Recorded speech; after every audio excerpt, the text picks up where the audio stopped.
Their self-titled album, The 1975, which this gets annoying because the band is called the 1975. The self-titled album is called the 1975. The title track on the album is called the 1975, and there will be a song on every single album henceforth. There too, in perpetuity, where the first song in said album by the 1975 will be also called the 1975. So let's just like drop that out of the way. It's one of the most annoying things I find with this band, that like they do get very much up their own ass with a lot of these concept things.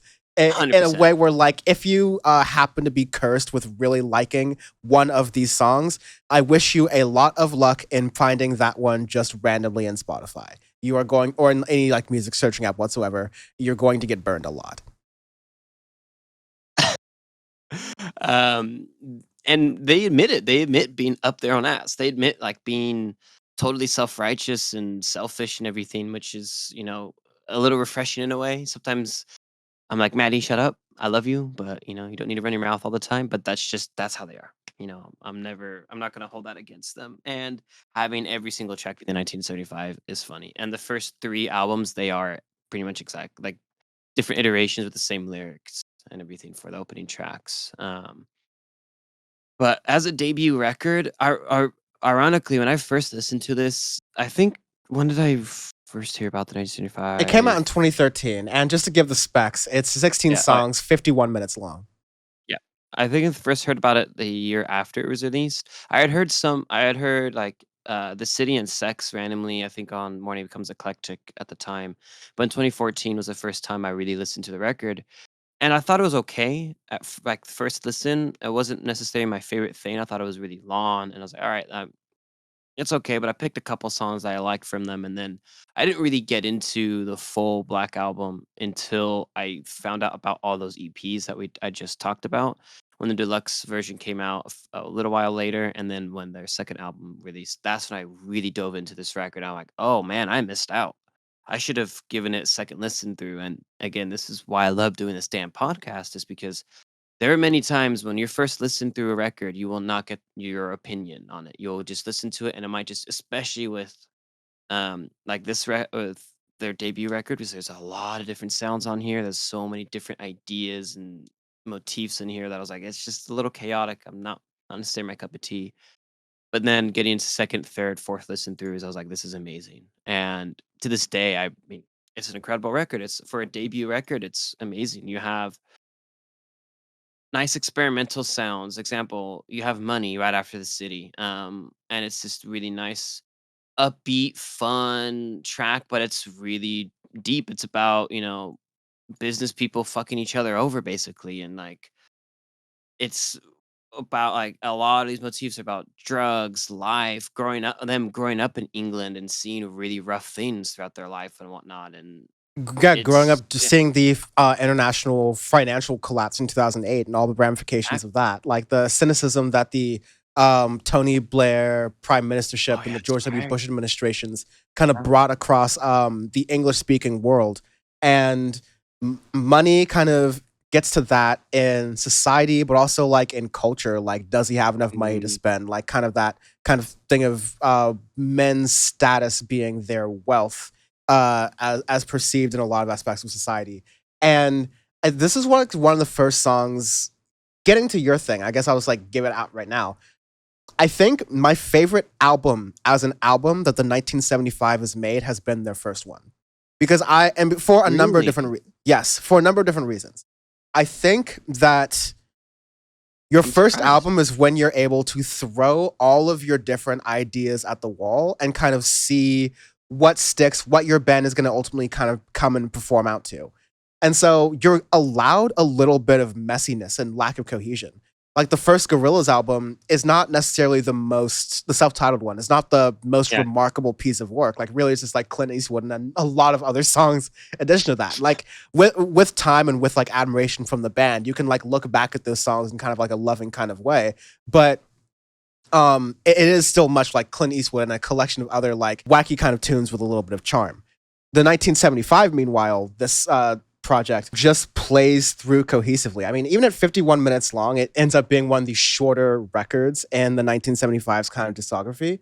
But given that I generally give albums a little bit more leeway to play around in their first version, I think that, this album has very few skips in it, which is, I guess we'll leave that like kind of point to later 1975 albums and like a more in that later kind of tease. But Yeah, yeah, for yeah, sure. when you get to Money, like I'm kind of like listening to all of the songs in there, and they definitely all have 1975 DNA, and I can definitely tell they're doing different genre inspirations and different moves and sounds to it. And I really get that kind of, like, wow, this is a really kind of amazing band feeling again that I got from listening to some of their later works. Again, more on that later, because that's some fun, like, sort of Audioface podcast lore also.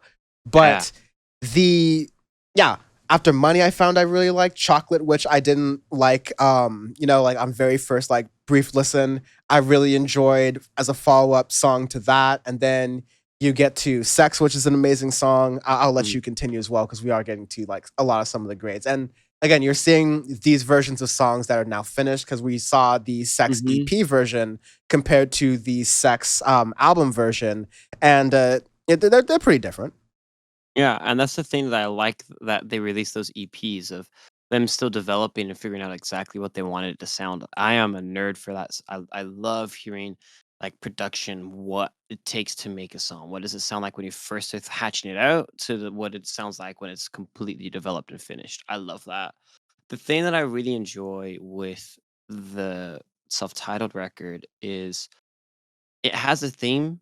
It has a world building element to it. It has all of these ideas and tropes that they wanted to do, and they execute it amazingly for a first record.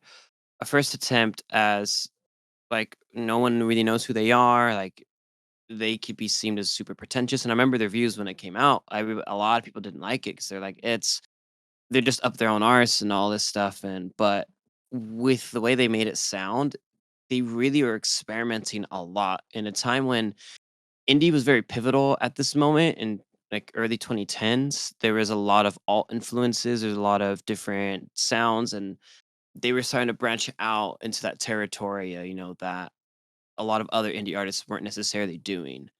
And like example, when Arctic Monkeys released AM, this was the same year that they released AM. So a lot of them were going more alt rock sound and whatnot. But 1975 went more experimental in that route. So to me, they were always staying a step ahead of the genre, even when their early work. And you get that with tracks like Money, Talk, even skipping down towards the latter half of the record, you have Menswear, and then all of those beautiful little interludes that is basically just George Daniel fucking around on his laptop trying to make different sounds, and he just makes these beautiful, euphoric, ethereal sounds that really connect the record together, and it paints this beautiful, almost nostalgic sound that you get throughout the whole record. Especially, I like, at don't least for me, looking back at it now, because like, I've been listening to this record for 8 years, it's really cool to hear that. definitely gonna give George Daniel his flowers there for that. Really like making these parts of the album sound really nicely, especially like with the and Encounter and other songs like that, like interludes to go through it. Mhm. But I don't want to leave behind that Arctic Monkeys comment you mentioned there because the 1975, like as we were talking just now, the 1975, the original self-titled album. Again, this gets really confusing and annoying Yeah, because yeah. this album name, the That's why I always song say name, self-titled etc. record. The self-titled record, the Black Album, it's also called among the bands. It came out at a time when the Arctic Monkeys were also kind of really Top hitting of their the stride with AM. And the 1975 actually got pretty lucky with this because their self-titled album, this Black Album, was produced in part by Mike Crosley, who worked on Oh, some of that's the right. earliest Arctic Monkey songs. Mhm. And so I feel like at its alternative rockiest, like, again, Arctic Monkeys define alternative rock in the early 2010s. And so it's no surprise that an album that also came out in the mid 2010s that has the DNA of someone who worked on Favorite Worst Nightmare. I mean, like, Mike Crosley has production credits on Fluorescent Adolescent. So he is That very, makes very crucial to the Arctic Monkeys DNA.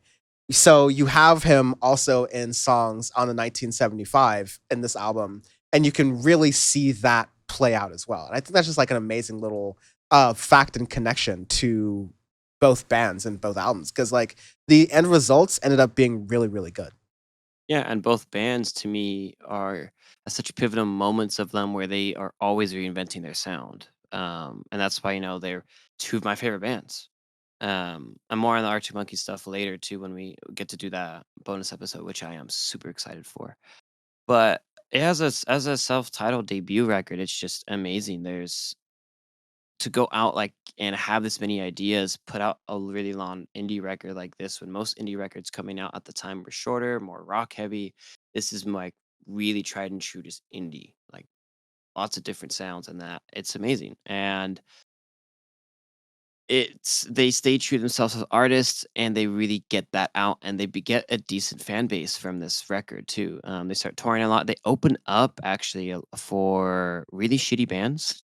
They opened up for AWOL Nation and what's the other screamy American band that I hate too? um, Imagine Imagine Dragons. Dragons.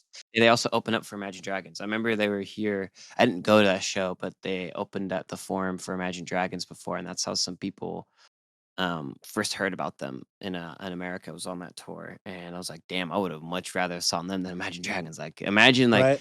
seeing Maddie, hearing all that, and then you just get to really shitty rock right after. Would be funny. Um, but yeah, they start to get that fan base. They start to get the recognition. They start getting a lot of shows, a lot of playback, and everything. And then they take time to develop their second record. And Really it's fast, oh yeah, before go ahead. we end this, I'd say a song that I really ended up liking, Oh yeah, go ahead. coming out of this album's second listen through was Hard Out. I feel like it's one of those That's songs where good. like the DNA of it eventually plays through to other 1975 songs like later throughout. I hear some like It's Not Living If It's Not With You, like early The aspects of it guitar. in this song for sure. Um, but I think it's even as you get through to the latter tracks, like you get so many different ideas through it. I will stand by it. I think it's the most cohesive 1975 project they've released so far. Not having heard the Being Funny in a Foreign Language project yet, which Mhm. may be that first kind of turnaround. More on that super later. That's not to imply future 1975 future 1975 projects are bad. It's just that I think that this was a really high point for the right mix of cohesion and chaos the band really does.